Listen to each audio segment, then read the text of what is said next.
pessoal, tudo bem? Eu sou a Carla Larissa e esse aqui é o nosso canal onde a gente fala sobre arquitetura e urbanismo. Nesse vídeo nós vamos continuar aí falando sobre o povo hebreu, judeu, israelita. Lembrando que nós estamos parados agora na parte que eles são conhecidos como judeus. Esse é o 6º vídeo aí falando do povo judeu. Se você não assistiu, eu convido vocês a assistirem desde o primeiro vídeo. Eu vou deixar o link aqui no card que tá muito legal. No último vídeo eu contei pra vocês como que a tribo do sul ela foi invadida pela Babilônia e eles foram levados para Israel, deixando então ali o reino da Judéia praticamente deserto. E esse período de exílio levou cerca de 70 anos. Então eu terminei o vídeo falando para vocês de uma arquitetura que esse povo desenvolveu enquanto eles estavam lá cativos na Babilônia, que é a sinagoga. Mas antes de a gente entrar falando a arquitetura da sinagoga, eu quero falar um pouquinho com vocês sobre a nomenclatura deles, as mudanças da nomenclatura desse povo. Enquanto eles estavam, lá no Egito, tem o primeiro patriarca Abraão, que também é chamado de o primeiro hebreu. Então eles nasceram, boa parte deles, a maioria deles nasceram lá no Egito, Jacó e sua família mudou para o Egito, então eles ficaram um tempo lá no Egito e nesse período eles são chamados de hebreus. Até ali o período que eles estão peregrinando no deserto são conhecidos como hebreus. Mas quando eles entram na terra de Canaã, que eles começam a habitar ali aquele lugar, conquistar aquele lugar, eles são chamados de israelitas, porque eles são filhos de Israel. Jacó teve seu nome alterado, de Jacó para Israel.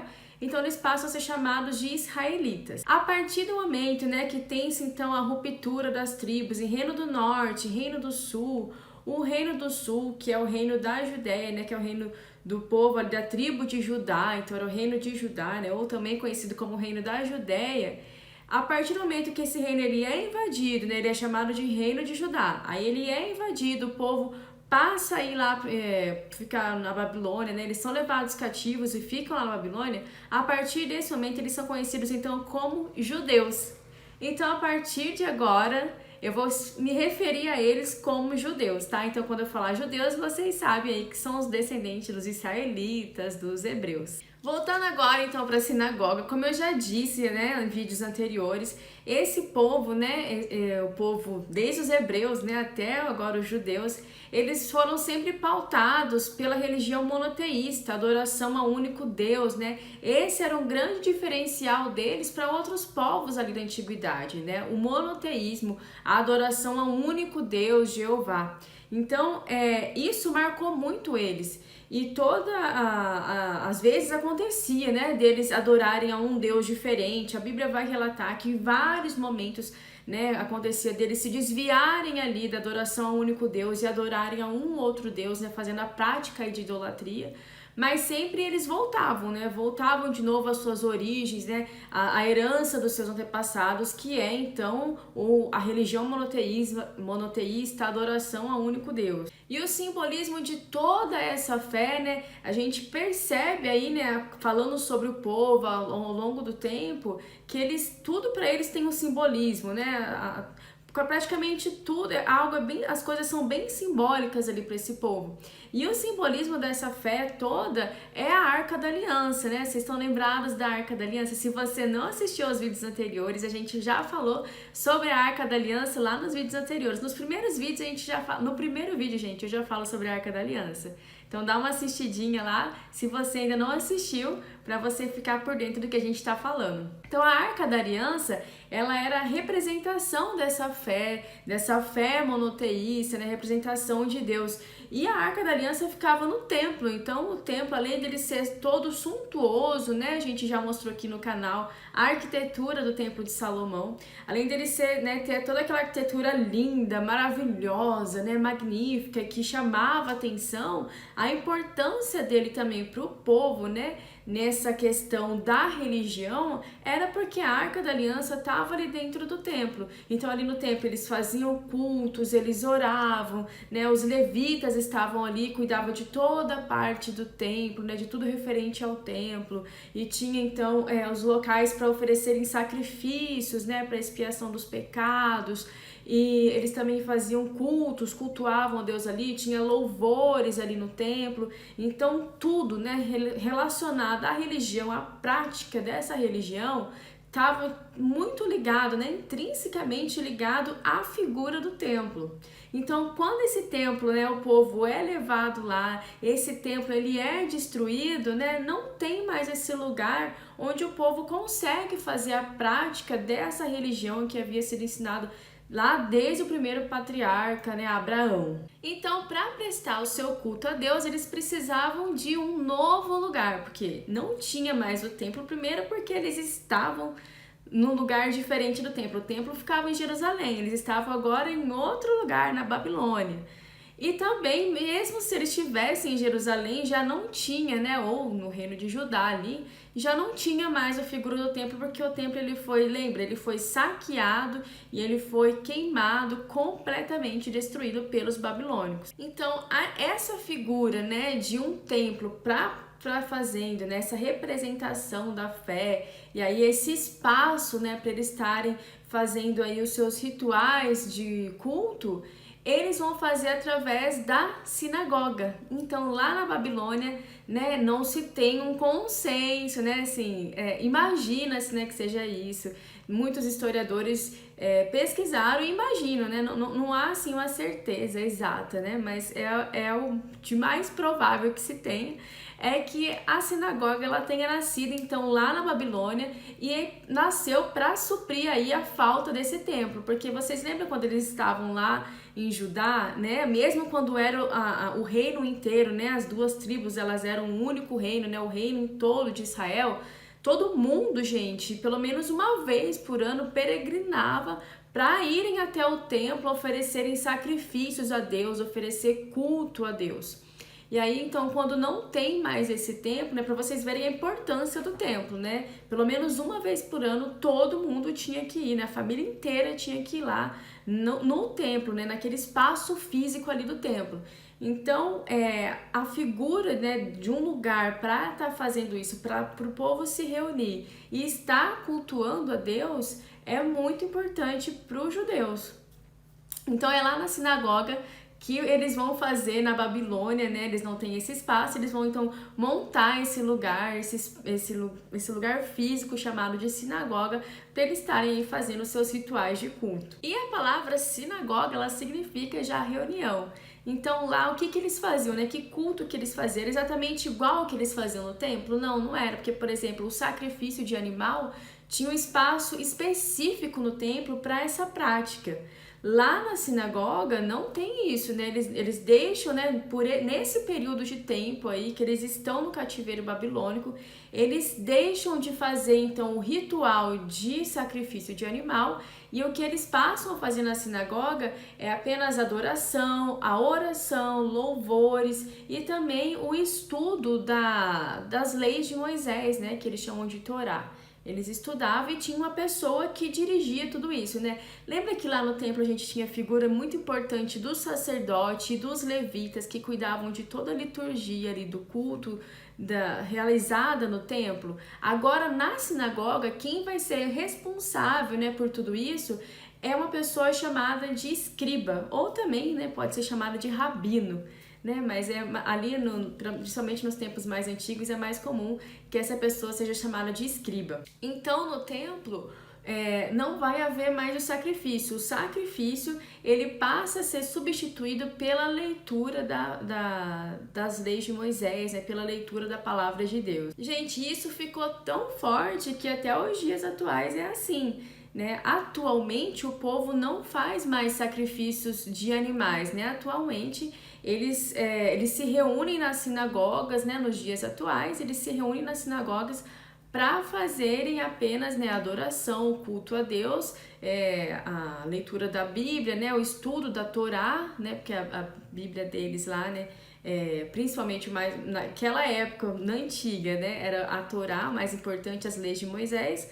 Hoje, além das leis de Moisés, eles têm também, né, as leis dos profetas, então eles se reúnem para estar fazendo esse estudo. Então, a leitura da palavra de Deus, ela substituiu o sacrifício de animal. Quando o povo ele vai ali, né, para o Império Babilônico, né, vão ser cativos lá, eles não ficam reunidos todos num único lugar, né, apenas num lugar. Eles ficam espalhados por várias comunidades ali dentro do Império Babilônico. Então, pelo menos uma vez por semana, né, no Shabá ou nas festas de comemorativas, né, as festas que eles tinham, né, os judeus tinham muitas festas, tem ainda até hoje, né, muitas festas, eles se reuniam para estarem fazendo aí esse culto. E se reuniam, claro, na sinagoga. Algo muito importante, né, muito interessante é que eu já disse para vocês em vários outros vídeos, né, nesse também, que o povo, eles eram uma religião monoteísta, adoravam o único Deus Jeová, mas às vezes aconteciam deles se desviarem, eles praticavam idolatria, que é a adoração a outro Deus ou outros deuses que não seja Jeová. A partir do momento que eles estão na Babilônia, isso, né, a idolatria, ela é completamente extinguida do meio do povo. Eles passam então, né, a ser mais firmes nos ensinamentos dos seus antepassados, né, que é a adoração apenas a Jeová, servir apenas a Jeová. Eles passam a ser mais firmes nesse propósito e eles deixam a idolatria de lado e eles adoram agora, a partir de agora, né, nas sinagogas principalmente, né, isso ficava bem forte, bem evidente. Eles passam a adorar o único Deus, passam a estudar, né, a palavra, passam a estudar as leis, né, eles chamavam as leis de Moisés, e adoram então a partir de agora a um único Deus, e a idolatria ela é deixada de lado, ela é praticamente... Não, na verdade ela é completamente extinguida ali do meio do povo. Vamos falar então um pouquinho sobre a arquitetura da sinagoga. Gente, muito diferente, né, de toda a suntuosidade, né, magnitude que era o Templo de Salomão. Vocês viram aqui, eu já falei aqui no canal, a arquitetura do Templo de Salomão ela era magnífica. Muito diferente toda essa magnificência que era o Templo de Salomão. As sinagogas eram algo assim bem mais simples, desprovido de ornamentação, de estética. Era apenas para a finalidade, né? Era um espaço, né, destinado para a finalidade do culto a Deus, os rituais da religião deles, né? Então era um espaço assim bem mais simples não, completamente simples, completamente desprovido aí de estética, de ornamentação. Bom, a gente não tem assim nenhuma referência arquitetônica de como era a sinagoga nesse período que eles estavam ali no cativeiro babilônico. Não tem nada, gente, que vá nos dizer assim como que era essa sinagoga, né? Na Bíblia também não fala, nem os historiadores não conseguiram descobrir nada como que eram essas sinagogas. Mas quando eles voltam, né, do exílio, eles ficam ali exilados na Babilônia, né, cativos por 70 anos. Quando eles voltam então de novo ali, né, para a terra deles, para o reino de Judá, eles replicam esse modelo de sinagoga, eles replicam por todo o reino, né? Daí, é claro, mais ornamentado, diferente, né? Que já tem um pouquinho mais de estética, né? Tem-se uma preocupação maior com a estética, né? Um pouco, não muito, mas um pouco maior com a estética, né? Os espaços são melhores pensados. E, inclusive, há várias passagens na Bíblia falando que Jesus, quando esteve presente aqui na Terra, ele ensinou por várias sinagogas, ele passou por várias sinagogas e ensinava nas sinagogas, assim como seus apóstolos faziam. Paulo também, né? Há várias passagens falando que Paulo ensinava nas sinagogas. E então essa sinagoga ela é replicada, né? Depois que eles voltam lá do exílio, ela é replicada e não há só uma sinagoga, né? Há várias sinagogas espalhadas ali pelo reino de Judá. Mas agora então vamos analisar como que era uma sinagoga nos tempos de Jesus. A gente não sabe como que era ali nos tempos da Babilônia, mas dá para mostrar como que era uma sinagoga no tempo de Jesus. A sinagoga era um lugar mais democrático. Isso porque lá qualquer pessoa podia entrar, diferentemente do templo. Como já mostramos aqui no canal, só quem podia entrar no templo eram os levitas. A função da sinagoga ia além do ensino da palavra e adoração a Deus. Ali também eram realizados casamentos, noivados, conseguia-se testemunhas para questões legais, discutia-se aspectos políticos e várias outras coisas. Como já foi falado, a arquitetura da sinagoga era muito simples. Não havia um modelo padrão que deveria ser seguido à risca. Isso quer dizer, as sinagogas elas não tinham todas o mesmo modelo arquitetônico, mas de uma forma geral, ela era geralmente dividida entre uma área retangular coberta e um pátio ao lado semi-coberto. Dentro da parte coberta, podia-se ver várias colunas. Havia também uma espécie de armário onde ficavam guardados os rolos da lei da Torá. Junto às paredes que não tinham a porta de entrada, ficavam os bancos de pedra que serviam de assento para os presentes. Já o pátio externo, acredita-se que ele servia de escola, pois a sinagoga também tinha função de colégio. Como eu já disse a vocês, onde tem uma comunidade judaica, ali muito provavelmente vai ter uma sinagoga para que eles possam se reunir, né, e fazer aí seus cultos. Aqui no Brasil, acredita-se que os judeus tenham chegado por volta aí de 1600 nas invasões holandesas lá em Recife. Eles tenham se estabelecido primeiramente aqui no Brasil, no território brasileiro, lá em Recife. E é inclusive lá em Recife que tem a primeira sinagoga da América Latina. Ela é chamada de Sinagoga Kahal Zur, acho que é isso, gente, Kahal Zur Israel. E hoje no Brasil, né, há vários descendentes aí de judeus de destaque na mídia nacional, como por exemplo Clarice Lispector, né? Clarice não necessariamente na mídia, né? Mas nós temos na mídia Silvio Santos, o Luciano Huck e vários outros aí descendentes de judeus que fizeram muito sucesso, que fazem, né, muito sucesso aqui no Brasil. Bom, uma sinagoga brasileira que eu acho que remete bastante à arquitetura ali do Oriente Médio é a Sinagoga de Betel. Ela fica lá em São Paulo. E esse templo, né, da sinagoga, ele é considerado o templo religioso judaico mais importante aqui no Brasil. E ele é bem antigo, gente, foi construído em 1929. Há também muitas sinagogas lindas espalhadas aí pelo mundo, como por exemplo a sinagoga de Florença, que fica lá na Itália. Outra sinagoga, gente, muito linda também é a Sinagoga Espanhola de Praga, que fica na cidade de Praga, na Espanha. Então, nesse vídeo nós falamos sobre as sinagogas judaicas e as suas origens. No próximo vídeo a gente vai falar sobre o segundo templo de Israel, a construção desse segundo templo. Eu espero vocês lá, hein? Não percam! Beijo grande a todos, fiquem com Deus e tchau, tchau!